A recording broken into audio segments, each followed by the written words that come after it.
Stay.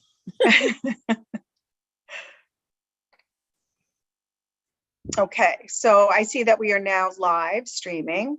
So today is June 6, 2022. Welcome to the Community Board 10 special board meeting. Thank you for all attending. I called this special board meeting. And so I'd like to start the meeting, as we always do our meetings, with the Pledge of Allegiance. So I'll start. I pledge allegiance to the flag of the United States of America and to the republic for which it stands, one nation, under God, indivisible, with liberty and justice for all. Okay, so as I said tonight, we have one item on the agenda. This is with regard to Community Board 10 virtual meeting options.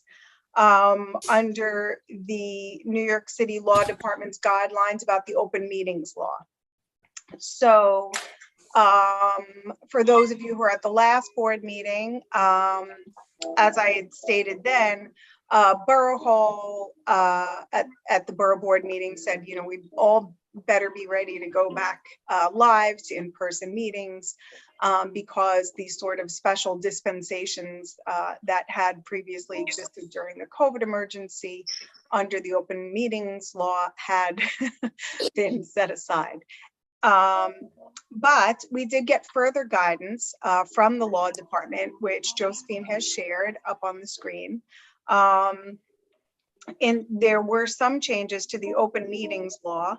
And I'm not going to go through them chapter and verse, but there is a provision where community boards can stay virtual. I'm just summarizing, you can all read what it says here, and this was the guidance from the law department, that community boards can remain virtual for as long as a city or state of city or New York City or New York State state of emergency exists, provided that that state of emergency is impacting the board in such a way that it cannot effectively do its business. So, you know, for example, sometimes the numbers are really high and we are unable to get a quorum and things of that nature. So the open meetings law, the sort of those, what I call dispensations, were set to expire beginning on June 9th, which was in advance of our full board meeting, and therefore I had to call this special meeting in order to put the question before the board. Does the board want to put forth a declaration whereby it would give us the option under this provision of the open meetings law, that if we are unable to effectively do our business due to the existence of the state of emergency, that we could opt to go remote.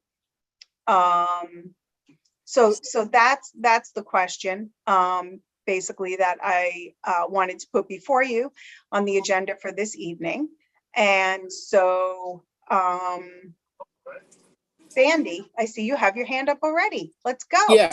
All right. Well, I think this is just as in case we need to go virtual again, and we know that COVID is not gone, even though it goes up and goes down. So I think we should keep our options open. So if you need a motion to keep our options open, I'll make the motion that we keep our options open for virtual meetings. Okay, I'd so like to second that motion. excellent. Okay, so we have a motion on the floor that the board pass a declaration that it retains the option to go remote in the event for so long as a state of emergency exists, either in the city and or the state of New York, and that it impacts our ability to conduct business as a board. And I do believe, and we don't have, that's interesting point you raised, Sandy, is that we don't really have guidance specifically on like exactly how that works, but I do think that, you know, the interpretation is that, you know, if we are having problems doing our business, getting a quorum or whatever, the event is that is impacted by circumstances caused by the COVID emergency, then we retain that option, and that the chair can take advantage of that and go to a remote forum. So any other hands raised? The motion is on the floor. Any questions, any discussion? I see none. It's crickets, not even, wait, is there one hand up? No? Yeah. Yes, Ann Flutico. Yeah, so just to be clear, does that mean that when the meeting announcement is sent out by email and people either respond, and it's at the Knights of Columbus, and people could respond with yes or no, I can't attend, or can people say, I am not comfortable coming to an in-person meeting and therefore would only attend virtually? I mean, is that the scenario that we envision? Well, I think that, I suppose it could be. I think that it's more, maybe when the numbers are high, and, the chair feels it's not safe to meet in person, or for whatever reason, this pandemic has thrown circumstances at us that have been rather interesting, so I can't contemplate them all. Sometimes we couldn't get a location, right? Because, big forums were unwilling to host a big group. But, many of our board meetings are at senior centers and things like that. And so that could be an example. I don't really think that it's just, I don't know. I would be getting into maybe just a little deeper into interpretation. I'm not really sure. I might have to, run that one up the flagpole when the time comes. Yes, Jill. Thank and you. Then Dean. Jill? Yeah. Oh, So, there you go. regardless of COVID, situation in business. I'm having problems and- hearing Having you. problems hearing you. Your body, you're breaking up. Can you hear me now? Mm, You're breaking up. No, it's very choppy. Yeah, it's choppy. Try turning your video off. Hello? Hi, Joe. Hi, Joe. Yeah, well, How about we'll I just jump to Joe? Go ahead, Joe. We'll come back to you, Jill. Just a fast question. Yes. Now, our June meeting, which is about in 2 weeks, Mhm. are we having it virtual? That meeting is scheduled to go in person. And, unless circumstances change, I think it's going to remain in person. So that's, because the feedback I'm getting really, hold on, Larry, I'll get to you. The feedback I'm getting really from, board members is there are many board members who really want to go in person. They're out and functioning. Are they here tonight to vote to go in person? Well, everyone's here to vote. It's not a question. We're not deciding whether or not we're just going in person or we're just going virtual. It's not the question on the floor. It's to give the board the flexibility to pivot in the event that, circumstances created by this COVID emergency require it. Would board members, I'm going to jump in Who's because I don't this? have my hand. It's Barbara Buckhalter. Would Oh, wait, board- I'm sorry. Hold Oh. on 1 second, Barbara. You gotta wait till I call on you. Sorry. Oh, I'm sorry. I'm Sorry. sorry. I think I promised Dean, and then I'm going to swing back to Jill once, see if she's got her technical difficulties worked out. Dean, go ahead. Yeah, just for the purpose of this conversation and how do we go virtual or not, I think generally speaking, we should leave it in the chair's hand, meaning you, Laurie, as to whether it's going to be a virtual meeting or in person, based on the feedback that you get and, the totality of the circumstances. I don't really think we have to be, officially polling everybody. I think that's a call that, between you and Josephine, that's going to be your call. That's my Okay. opinion anyway. Thank you, Dean. Go ahead, Jill. Can you hear me? Yes. Okay. So, yes, thank you. I understand meeting in person. I understand going back to the office. I understand pros and cons all around. But there's so many people that have other, things to do. And I just don't understand if it could just be something that could be like whether you want to do it virtually or go in person. Like, is it a choice? Like some people can choose to go in person or some people can choose to stay at home. Because personally, it's easier for me, especially because I go back and forth to do different places in my life, in my homes. I would prefer to be able to have the option to do virtual or in person. Not that it has to be either or. Is there any restrictions from the city on that? I mean, Yes. and why would that be a restriction? Like, why shouldn't it be Well, because voluntary? we were always required under the open meetings law to meet publicly at a place where members of the public could come and attend, right? So, I Right. mean, the open meetings law is like, I mean, I guess the theory behind it is transparency and availability to the public. And that's the law. So, we don't get to vary from that, that's the law. Right, so it's the law. Yeah, it's the law, right. So why can't you do both? Tonight, I'm sorry, can someone, if you're not speaking, can you please mute yourself?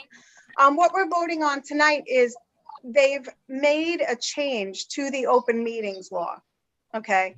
Where if in the event the board is not able to do its business, that you can opt to, due to the COVID emergency, you can, the board can have make a declaration that they can then switch to remote. The intent of this is not, and I don't really think it's within our purview to say, oh, we just feel like going remote. That's not, we're bound by the open meetings law. We are a arm of the government and we are required to meet that. So it's not really optional, whether or not you want to go in person or you just, it's more convenient to stay home. That's not really the intent of this flexibility that's being given to boards, this sort of carve out of the law. Is that okay? And now, Larry.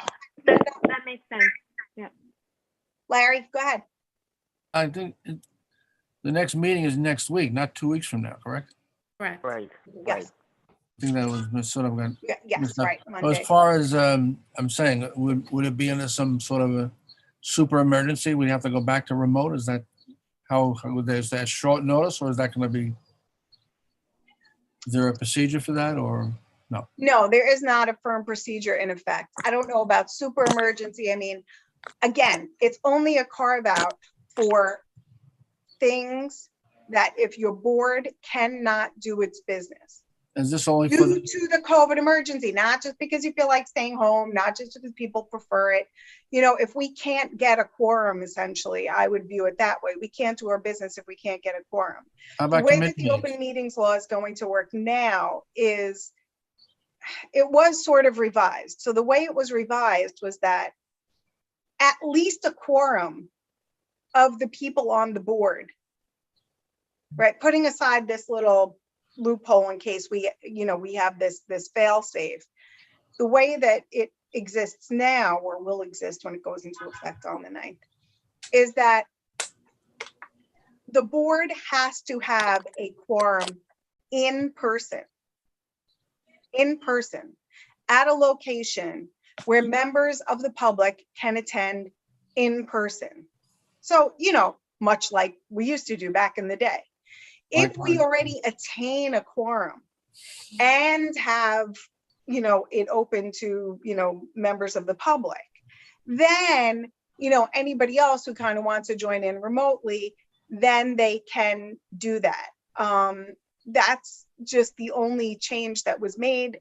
I find it very interesting because it really doesn't eliminate the concern that, most people have is, gathering in public. You're still, we're still doing just like, board meetings like we used to. Everybody's there, the public comes, everybody comes, they talk.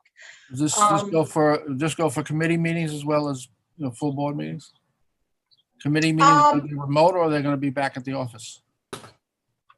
I believe they're going to be back in the office, but this loophole also would apply. If we can't do our business, if the board cannot conduct its business, which is basically, you know, what we do. We do public notice, we, you know, vote on matters, you know, we're advisory, our role under the charter, if we cannot accomplish that business due to a factor brought about by the COVID emergency, then we have this option to pivot. So I believe, to me, that reads on a case-by-case basis, and that's what I gleaned from the advice from the law department. I see Jack Zhang has his hand up. Hey, Lori, thanks. Hi. Do we have any information around the attendance levels pre and post going to Zoom, especially among the community? I'm sorry, I didn't catch. So what's the, what are, So other than board members, you know, having to come in person or join Zoom meetings, what about from the community themselves, from the community in general? Is there increase in attendance over Zoom calls versus over in person that we have had before Zoom? that, you know, I don't know. I mean, I think we've had good attendance over Zoom. I think that the live stream is very convenient to people. I don't have specific numbers on that, because most of the time the in-person meetings, it would turn on the issue that was on the agenda, how packed the room would be with people from the public, or whether it was just, you know, board members. That's, you know what, I don't really know. Because we could go back and look at it. You could check it, but to my mind, that's sort of like a sliding scale issue. You know, I would think that when we were in person, and I don't know, some of the other board members who were all there, you know, when we would have an item on the agenda, like, you know, something like open restaurants, I mean, we would have had a packed room, you know, I mean, there were things that hit the agenda where it was just packed. I was surprised that we didn't have more people from the public, you know, in our Zoom board meeting on that item. So I'm going to say it's a really good question, Jack. I don't specifically know. I guess we can try to look at the numbers. Barbara Pollock. Oh, I'm sorry. Go ahead. This is Terry Brennan. I don't seem to have the raise hand option on my screen. So who is speaking? I'm sorry. Terry Brennan. Okay, Terry. One second. When you get a chance, I'd like to. I got you. Okay, I'll circle around to you. Thank you. Julie, you've had your hand up for a while. You're on mute. You're on mute. Yes, I'm reading your lips. Now you're still on mute. Nope, still on mute. Got it. Gotcha. Sorry about that. Okay, so Jack stole one of my questions, but thank you. I'm glad he asked it. So just to be clear, would there be a Zoom option for people who are not able to attend in person? So let's say we have the board meeting, it's in person, and someone is not feeling well for whatever reason, or they're away and they're unable to attend. Would be a Zoom option for those people. And then the second part of my question is, you know, you send out the meeting notice, people respond, yes, I'll be there, no, I won't be there.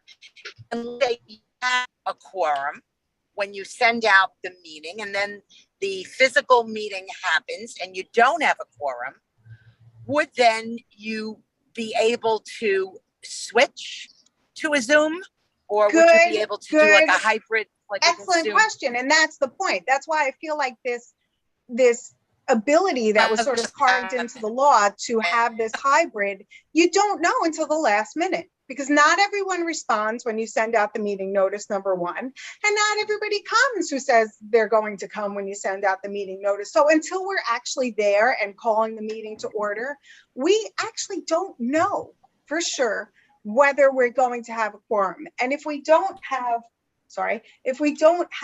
a quorum, right? And there's also, I mean, logistically, we would have to, in advance, set up for the capability to have a hybrid meeting. So it's one thing, I mean, I'm just talking about the logistics, just so everyone understands. You know, when we do this, you know, we send out a Zoom meeting notice and that's easy peasy, right? And I mean, Josephine does a great job with it.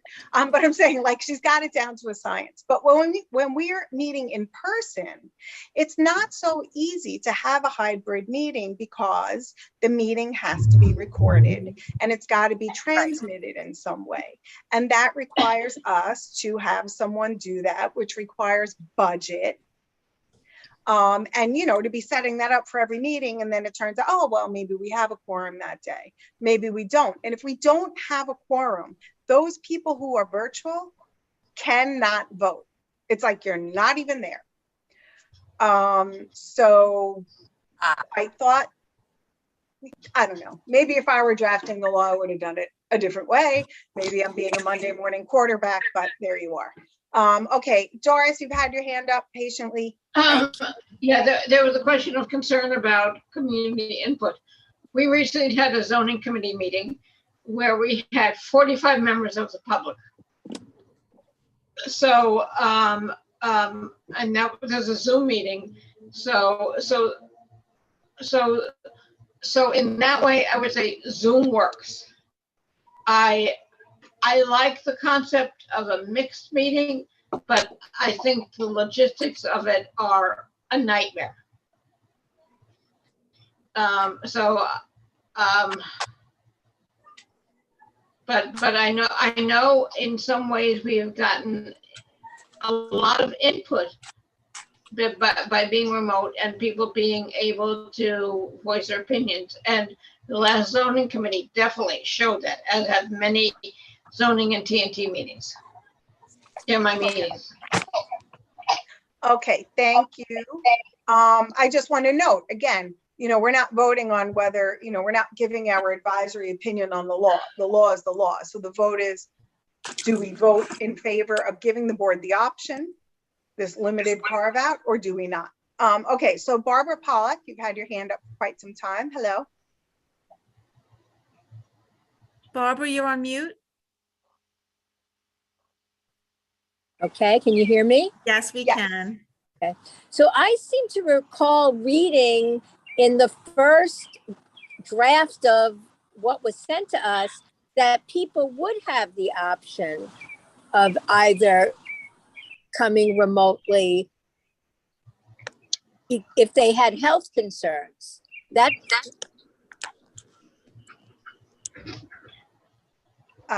Joe, you want to speak to that? I don't have any recollection of that. No. No. I mean, there was discussion about that, certainly, you know, during the open meetings law, you know, changes and options, but this is what we have tonight was what was presented to us by the law department. Okay, Justin, you've got your hand up? Can you hear me? Yes, sir. All right. So I know that this isn't what we're voting on, but I just want to like throw it out there for the record for anybody that might be watching this. Wouldn't it save the money, or wouldn't it save the city money if we continue to do it remotely, considering that we do have to hire somebody to come in and record the meetings? And that would save money for every community board throughout the city. So I'm imagining that would be a nice lump sum of money over the course of a year. And then second, jumping on Jack's observation about the differences in attendees in Zoom meetings versus in person. I just feel like, and I know this isn't what we're voting on again, I just feel like there's an additional layer of accessibility whenever you do it over Zoom. So I just wanted to make that statement. Okay. I know that's not what we're Okay, I kind of want to stay on topic because we have one and we still have a lot of hands up. Terry Brennan. Hi, thanks. A few things.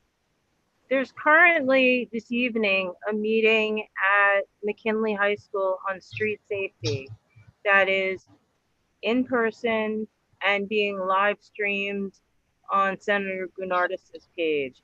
So it's a hybrid meeting that is fully transparent because anybody who wants to see what's going on at the meeting and hear it is able to go onto his page and watch the live stream.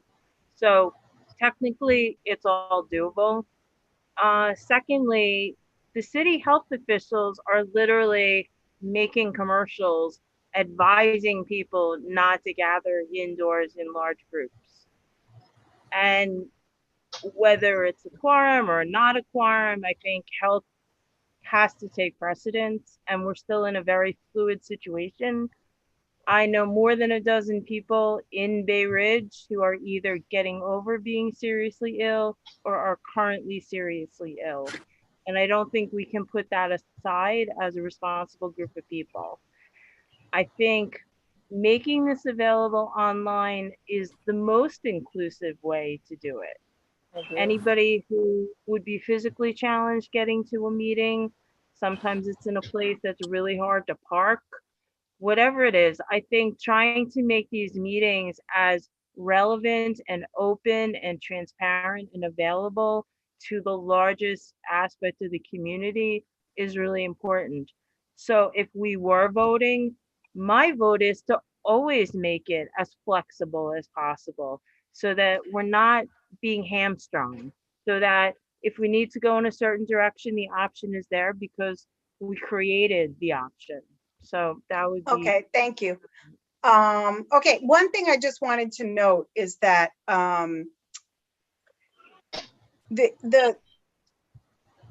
open meetings law, which is a state law, doesn't look at it as just a technicality when you say it's a hybrid meeting. So when they're talking about that, they're talking about the voting members of the board, so which is different from live streaming to the public. So so it involves sort of two different layers. One is the layer of the members of the board who must be present to vote. And the other layer is the accessibility to the public. So the meeting at McKinley really, well, that's just a panel meeting. It's not really a vote. And so it doesn't, that's just sort of like an open discussion panel. It's not really a vote, so it really wouldn't be bound by this law anyway, but I just wanted everyone to really understand the difference in the distinction that, you know, the open meetings law makes here, because you can be home watching or, you know, but that doesn't enable you to vote. They kind of look at it like board members need to be there. A quorum of board members need to be there to vote, and the public can, you know, they can view it however, you know, they want. We've had plenty of, you know, in-person meetings where we just live stream to the public so everyone could watch.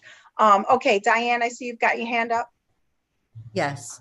So the bottom line, as far as I'm concerned, is everything is, you know, subjective at this point about quorums and this and that. But if we don't vote to even include this as part of our protocol, then the discussion is finished. So, you know, the issue is, in order to be able to have options, we need to vote for it.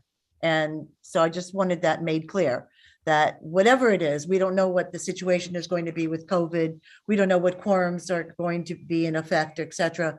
If we don't vote for this, then we don't have any options. So my suggestion is that we move the we move the question and that we vote. Okay, thank you, Diane. I did want to, I mean, I don't want to, you know, silence anyone. Stella, I see you've got your hand up, but I do want everyone to limit their comments to the issue here. I know it might be, you know, we may be thinking, oh, it would be great to do it this way or that way, but there's a law in place.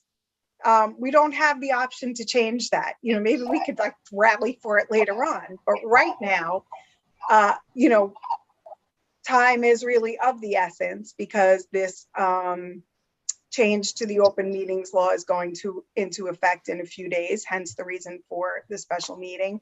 So the only question before us, the question, Dean's motion, is do we vote in favor of giving the chair the option to go hybrid in the event the COVID emergency is preventing the board from doing its business? It's the only loophole that's available to us, just so everyone's clear. So if anybody's got any comments, I see hands up. If anybody's got comments that are outside of that, or whether you think we should do this forever or change the policy of the city or the state for that matter, because this is a state law, can you just put your hand down? Because you know, unless I hate to cut anyone short, but I really want to stick to topic. And Diane has requested that the question be called. and I'm inclined to do so. So just, I'm going to call on just Stella, because Stella, you have not had a chance to speak. So you want to put in your 2 cents before we call the vote, Stella? Stella, she's got her hand up. Yes. Okay. Hi, everyone. This is Salah Al-Tayyib. Oh, I'm sorry. I was calling on Stella Kokolis, but she put her hand down. But go ahead, Salah. Thank you. I'm glad to be with you today. Thank you. You're I'm welcome. glad you're here. Thank you so much. We can stay with the virtual meeting until we find a plan to cover meeting in person needs. We gotta go. Go. Okay. All right. So I'm calling the question. So the motion before the board is, do we vote in favor? Does the board pass a declaration that the chair, I'm paraphrasing, but that the chair has the option to call a meeting remotely in the event that due to the COVID emergency, the board is unable to conduct its business? So if you are in favor of that, giving the chair that option, you vote yes. If you vote no, that means we just go in person with no option. Yes. Okay, so there's a polling option here in front. In favor, If right? for some reason your polling option doesn't come up, just let Josephine know. You know, sometimes it's a little glitchy. Madam Chair, Lori. it says in favor, in favor. It's the Okay, direct- thank you. We Yeah, got it's in Mine's not favor. coming up. In favor. Okay, Julie, how do you vote? In favor. Okay, and Salah, you're in favor? Yes. Okay. Okay, Julie. Joe? Josephine, I'm in Yes. favor. Okay, Yes. thank you. Steve Harrison, you're on. Can you hear us? Oh, Steve, I forgot you're on the phone. Steve, you have to unmute, I think. That's hard when you're on the phone. Okay. Text Josephine. Yes, we have. Steve voted yes, thank you. Okay. I'm in favor. Okay, Okay, Dr. Mamawi. thank you. Okay, let me know when you're ready, Joe. Okay, so it passes. Motion. Okay, passes. great. It passes. Thank you, everyone, for coming to this special meeting. We got it in under the wire before the law the change in the law expired. Okay, so do we have any, I technically don't have to do this, I don't think so, but do we have any new No, you business? don't have to do that. You don't have to do that. Just No, call I the know, but question. I just Adjourn. want to say, Lori, really quick, we We do have a have. motion to adjourn by Habib. Yes, yes. Okay. Habib, my parliamentarian, says that we don't have to do that. We will formally welcome all of our new board members at Yes. Monday's meeting on the 13th, but we have 9 new board members. Many of them are here this evening, so welcome all, and we'll get to introduce you then on Monday. We'll Excellent. bring the cake. We'll bring the cake next Monday. Okay. Yes. All right, thank you, everyone. Thank you, everyone. Before we adjourn, I just want to Thank you, everyone. I just want